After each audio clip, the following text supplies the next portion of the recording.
International media पे ये खबरें ज़ेरे गर्दिश हैं कि चाइना के मिलिट्री कार्गो जहाज़ ईरान में उतरे हैं और ईरान, इसराइल और अमेरिका की कशीदगी के दौरान वहाँ पर ईरान में कुछ मिलिट्री साजो सामान मुंतकिल किया जा रहा है। इस बात में कितनी सदाकत है, इस बारे में खुरम करीम साहब से बात करते हैं। जी खुरम साहब, ये खबरें सामने आ रही हैं, इसमें कोई सदाकत भी है कि नहीं? देखिए, ये जो जंग की सूरत हाल होती है तो इसमें बहुत सारी चीज़ें आपके सामने, बहुत सारी खबरें अचानक कहीं से आ रही होती हैं, कहीं से आ रही होती हैं। इंटरनेशनल मीडिया ने इसको रिपोर्ट किया, यानी मैंने खुद टेलीविजन पर चलते हुए खबर देखी। सोशल मीडिया पर तो पहले से बहुत ज़्यादा वायरल थी चीज़ कि चाइना जो है चूँकि एक पोटेंशियल इत्तेहादी है इस ईरान का, और फिर यह है कि चाइना अमेरिका के रवैये को पसंद नहीं करता। वो अक़वाम मुत्तहिदा के अंदर भी खुल के चाइना जो है वो इसराइल और अमेरिका के इस रवैये को कंडेम कर रहा है, और वो चाह रहे हैं कि अमन हो। वह ईरान को भी, उसको जो इसराइल रूस को भी कह रहा था कि आप सालसी करें ताकि खित्ते में अमन हो सके। लेकिन तजारत करने वाले मुल्क है, चाइना तो चाहता है कि तजारत हो, उसकी ज़्यादा से ज़्यादा एक्सपोर्ट्स हो, दुनिया के हर मुल्क में उसका सामान जाता है। अब जिन मुल्कों में उसका ज़्यादा सामान जाता है, अगर वही जंग करने लग जाएंगे तो चाइना को तो बहुत नुकसान होगा। फिर इस खित्ते के अंदर उसकी अपनी एक इंपॉर्टेंस है, उसका एक किरदार है इस खित्ते के अंदर, तो वो इस खित्ते के अपने किरदार को कॉम्प्रोमाइज़ होता हुआ नहीं देख सकता। तो वो ये चाहेगा कि ईरान जो है, अगर इस खित्ते के अंदर अमेरिका आ जाता है, पहले वो अरब ममालिक के अंदर पूरी तरह से मौजूद है, और अगर वो ईरान के अंदर भी रजीम चेंज कराने में कामयाब हो जाता है तो ये रजीम चेंज किसी सूरत भी चाइना को काबिल कबूल नहीं, क्योंकि चाइना जो है वो तो सी पैक के ज़रिए ईरान को भी लिंक करना चाहता है, वो तो अफगानिस्तान को भी लिंक करना चाहता है, वो पाकिस्तान को भी लिंक करना चाहता है, वो तो सी पैक के मायदे को बहुत बड़े पैमाने पे देख रहा है। और अब ईरान ने भी इसमें थोड़ी सी इंटरेस्ट शो किया था। तो ये जो सारी मूवमेंट होगी, अगर ईरान के अंदर एक रजीम चेंज होता है और वो हुकूमत आ जाती है जो अमेरिका की कठपुतली हो, तो सी पैक मुआहदा तो फिर बीच में रह जाएगा ना। तो चाइना को ये चीज़ें किसी तरह भी काबिल कबूल नहीं होनी चाहिए, और ना ही है उसको।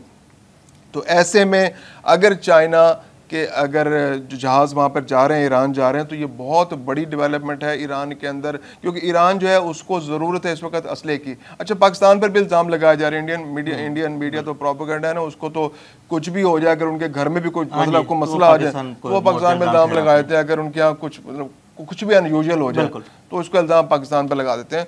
तो अब चाइनीज़ जहाज़ वहाँ पे उतरे हैं, इसकी तो वीडियोस भी अब दुनिया ने देख ली कि चाइनीज़ जहाज़ ईरान में लैंड किया उन्होंने, और मिलिट्री कार्गो जहाज़ है। तो मिलिट्री कार्गो जहाज़ का लैंड करना ये एक सिग्निफिकेंट बात है।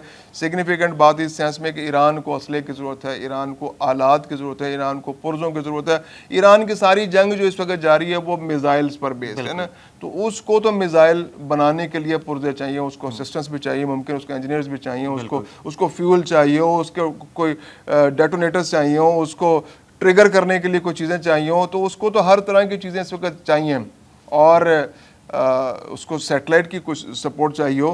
तो ये सारी चीज़ें चाइना उसको प्रोवाइड कर सकता है। चाइना अगर इस वक्त वहाँ पर आ रहा है और ईरान के साथ खड़ा हो रहा है, क्योंकि इसराइल के साथ तो पूरी वेस्ट खड़ा हुआ है, तो अगर एक दो मुल्क हिम्मत करके अगर उसके साथ खड़े हो जाते हैं। और दूसरी बात यह कि जो ईरान है उसके वज़ीर ख़ारजा वो रूस भी गए हैं, बिल्कुल, तो उनकी जो ये जो दौरा है ये भी बड़ा इंपॉर्टेंट है। अगर रूस इस वक्त असिस्ट करना शुरू कर देता है, ठीक है, वो जंग का हिस्सा ना बने, लेकिन आप असला तो किसी मुल्क को, खुद मुख्तार मुल्क को प्रोवाइड कर सकते हैं ना, कि वो अपने दिफा के लिए, क्योंकि ईरान को भी तो दिफा का हक हासिल है ना। इनका जो अक़वाम मुत्तहिदा का आर्टिकल 51 जो है वो उसको दिफा का हक देता है।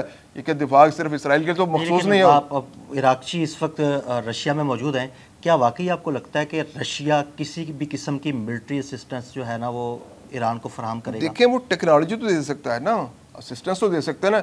भाई आप अपनी फौज नहीं उतार सकते, नहीं उतारनी चाहिए। पाकिस्तान अपनी फौज नहीं उतार सकता, पाकिस्तान के तो पड़ोस में सब कुछ हो रहा है, लेकिन चीन अपनी फौज नहीं उतार सकता। लेकिन चीन तो दुनिया को असला सप्लाई करता है ना, रूस तो दुनिया भर को असला सप्लाई करता है, तो आप इन असला तो सप्लाई कर सकते हैं। अगर आपके पास डिमांड आ रही है कि हमें ये चीज़ चाहिए, तो क्यों, कौन सा मुल्क उसको रोक सकता है? क्या इसका इख्तियार सिर्फ अमेरिका को ही हासिल है, या इसराइल को ही हासिल है, कि या बरतानिया फ्रांस को ही हासिल है कि वो जिसको चाहे जितना चाहे असला दें? और बाकी ठीक है, सैंक्शंस लगेंगी ना, चाइनीज कंपनी में पाबंदियां लग जाएंगी, रूसी कंपनी में पाबंदी लगा देंगे, अमेरिका लगा दे पाबंदी। तो कई कंपनी में तो पहले पाबंदियां लग चुकी है इस तरह। अच्छा, शुमाली कोरिया के अपने के प्रोडक्ट है, शुमाली कोरिया, चीन शुमाली कोरिया से कह सकता है यार, चूंकि शुमाली कोरिया जो मिसाइल टेक्नोलॉजी के अंदर अच्छा जा रहा है, कि भाई आप ईरान की मदद कर दें, तो वो एक मदद जो है। फिर ये कि बहरे हिंद जो है चाइना की इंपॉर्टेंस है, अगर शुमाली कोरिया से मदद जाती है, चीन से मदद जाती है, तो ईरान तक सामान का पहुंचना मुमकिन है, क्योंकि आप ना हरमुज़ वाली साइड पे या उससे आगे बहर अहमर वाली साइड पे वहाँ तो अमेरिका की प्रेजेंस पूरी तरह मौजूद है,